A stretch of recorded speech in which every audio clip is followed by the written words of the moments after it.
شکر کا جذبہ۔ آدمی ملے ہوئے پر مطمئن نہیں ہوتا اور جو کچھ نہیں ملا ہے اس کے پیچھے دوڑتا ہے۔ اسی کا یہ نتیجہ ہے کہ ہر آدمی غیر مطمئن زندگی گزارتا ہے۔ ہر شخص کو خدا نے کوئی نہ کوئی نعمت دی ہے، مگر آدمی کا حال یہ ہے کہ جو نعمت نہیں ملی اس کی طرف متوجہ رہتا ہے اور جو نعمت ملی ہوئی ہے اس کو حقیر سمجھتا ہے۔ ایسے آدمی کے اندر اپنے خدا کے لیے شکر کا جذبہ نہیں ابھرتا۔ وہ اس قیمتی کیفیت سے محروم رہ جاتا ہے جو جنت کا مستحق بننے کے لیے سب سے زیادہ ضروری ہے۔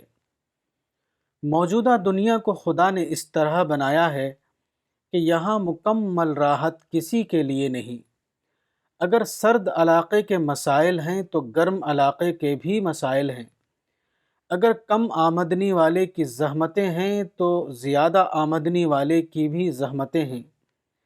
اگر بے زور کچھ مشکلوں سے دوچار ہے تو ان کی بھی مشکلیں ہیں جن کو زور و قوت حاصل ہے۔ امتحان کی اس دنیا میں آدمی کو مسائل سے فرصت نہیں۔ آدمی کو چاہیے کہ وہ جن مسائل کے درمیان ہے ان کو گوارا کرتے ہوئے اپنا سفر جاری رکھے۔ اس کی توجہات کا مرکز خدا کی رضا ہو، نہ کہ مشکلات سے خالی زندگی حاصل کرنا، کیونکہ وہ تو آخرت سے پہلے ممکن نہیں۔ جو شخص آخرت کی جنت کا مالک بننا چاہتا ہو، اس کو سب سے بڑا تحفہ جو اپنے رب کی خدمت میں پیش کرنا ہے وہ شکر ہے، اور شکر کا جذبہ اس کے بغیر پیدا نہیں ہو سکتا کہ آدمی مشکلات و مسائل سے اوپر اٹھ کر سوچنے کی نظر پیدا کر لے۔ جنت کی قیمت شکر ہے، اور جنت اسی کو ملے گی جو اس کی قیمت ادا کرے۔